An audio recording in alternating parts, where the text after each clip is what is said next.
Dneska se nacházíme v Brně a budeme se lidí ptát, co to je jackfruit. Kdybych se tě zeptala, co to je jackfruit, co bys odpověděl? Ahoj, mám na tebe takovou otázku. Slyšela jsi někdy o pojmu jackfruit? Ne, slyšela, ale neměla jsem nikdy nechutnat. Bohužel nikdy. No, slyšela. Je to exotické ovoce, ale nikdy jsem ho neskoušela. Ne, neslyšel? Neslyšel. A kdybys mohla třeba si tipnout, co to je, nebo o co se jedná, napadlo by ti něco? Nějaký zdravý snack?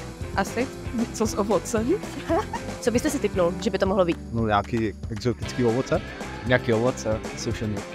Asi nějaké ovocné výrobky, pravděpodobně. Byl bys ochotný udělat malý taste test? Jo, klidně.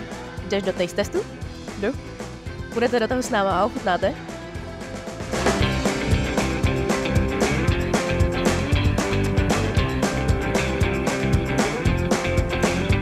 Doufám, že nepřijdu o zubní náhradu. Cheers. No ale do celkem to šlo. Máte ještě? No jasně, klidně se ještě ochutnejte.